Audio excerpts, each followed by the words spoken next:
agenda, if Superintendent Hutchins is ready, is Mendocino County Schools in the state of connectivity and distance learning.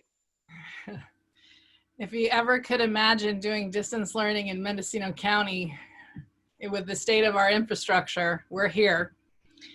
So our schools have put out or configured and distributed over 2,400 hotspots around our county to facilitate students that don't have connectivity, getting connectivity to participate in school. You can only imagine what that's done to the cell towers in some of our more rural areas.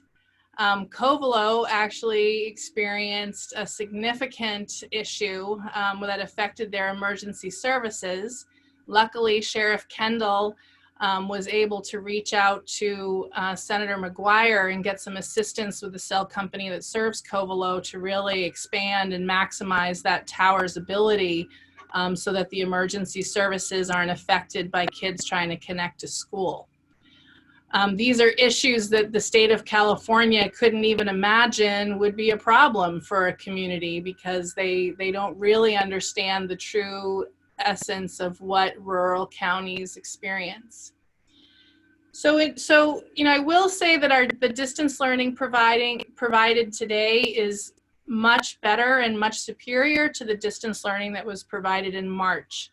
Many of our school districts were preparing over the summer for a distance learning rollout, and the teachers, as dedicated as they are, spent their summers really transitioning to this new modality of learning. However, connectivity is still an issue. Teachers are reporting that they've developed this lesson to be able to deliver online, and as soon as all their kids connect, within 5 minutes, they've had 25% of them drop off. So the connectivity issue is significant in what we're trying to deliver for education. In addition to that, our teachers are experiencing, typical student behavior and even some adult behavior that's alarming. People are utilizing the backgrounds to be able to push political agendas. They're hanging posters in their kids' bedrooms or things that are maybe not appropriate but yet there's freedom of speech. So how do schools handle that? So we're assisting school districts with establishing policies for school appropriate backgrounds, so that we can eliminate some of those little nuance or issues. But overall, it's been a big, a large amount of work for our schools to be able to transition to this. It is expected that the online learning will probably go through December. That's what most schools are planning. We do have a small handful of schools that applied for in-person learning waivers and are successfully today teaching in person. That's the Waldorf School of Mendocino County. You've got Deep Christian. It's many of our private schools and a couple of the charters are mostly the ones that have applied for waivers. We are allowed to do small cohorts on campus. So we're encouraging schools to open classrooms up to students that don't have connectivity and to make students without connectivity a special group that they serve on campus with that small cohort model, in addition to students with special needs and English learners. This has not been easy. Our administrators have really experienced a lot of community stress because this has not been a popular decision to go to distance learning.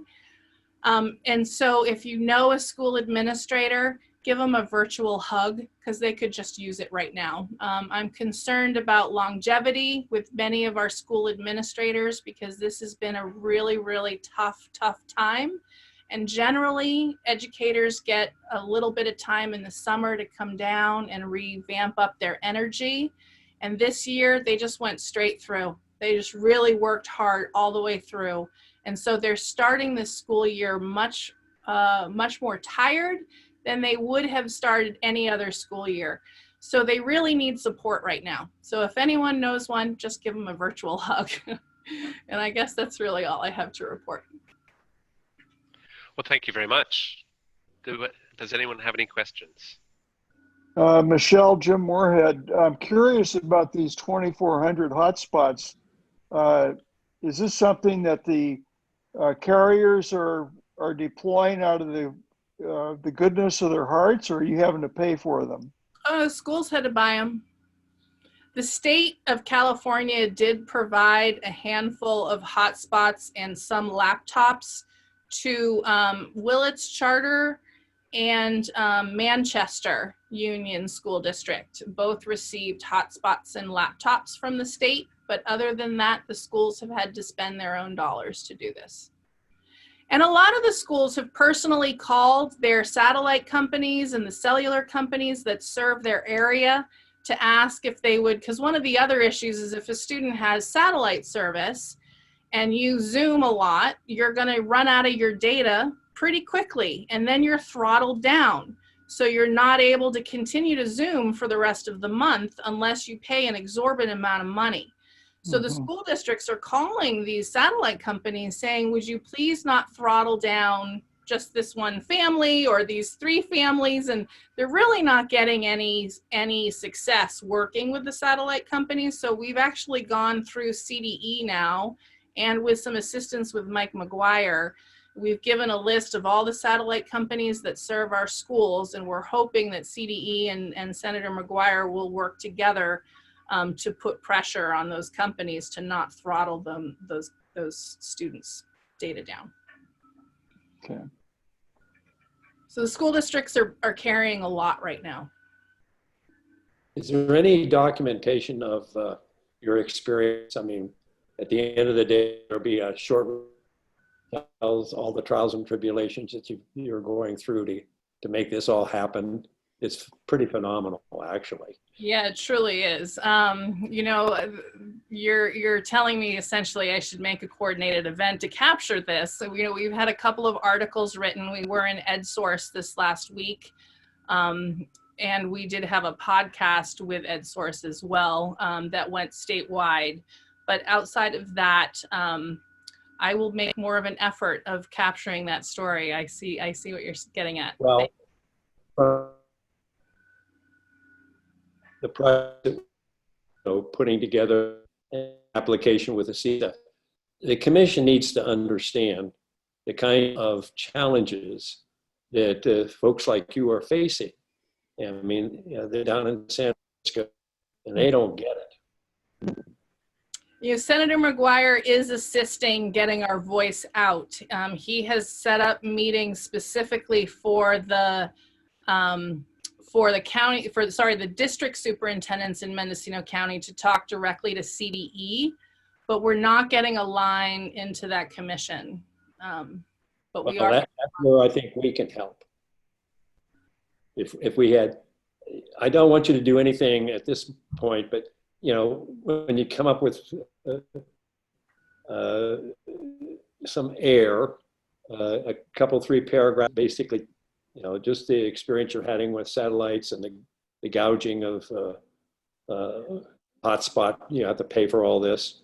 I mean, people are not being very cooperative.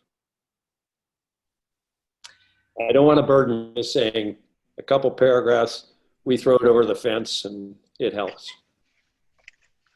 I think we also need to make it clear to our state representatives that this problem will not be fixed by public-private partnerships or by local government. This is a state problem. The answer is money. And the residents of Mendocino County have been paying into the Advanced Service Fund for a long time, and we haven't seen any return on investment. We haven't seen deployments in our county. And as I understand it, it's because a lot of our projects are not competitive. When you look at the cost per house, it's far more. That's the reality of deploying broadband in rural areas. And Ted, I'll add to that another reason that there's been no deployment of CASA funds is that the incumbent carriers have actively worked against applications in this county. We had that experience with Golden Bear Broadband, and Tom's having that experience again with his Project One application. I think Tom said that there was 4 or 5 challengers who have jumped into the ring. Correct. Yeah. Michelle, this is Kathy. I certainly appreciate the predicament the administrators and teachers have found themselves in. I would like to add that we're developing a database, a spreadsheet of connectivity for school districts. Jeff is really spearheading that at the moment, and we're trying to determine exactly how many students are on satellite and have dial-up and no connectivity. So we will have that data as well to plug in. Great. We've tried to do that anecdotally by just having the schools self-report. We've actually indicated that it would be smart for them to add a field in their student information system that talked about the connectivity level that a student has, so that anticipate that information being needed quickly, and that would be the easiest way for them to garner it. Whether they follow through on that suggestion is up to the district. So Superintendent Hutchins will be on the agenda later when we can flesh out any thoughts you have, lingering thoughts you have on other items, and we can move forward in the agenda.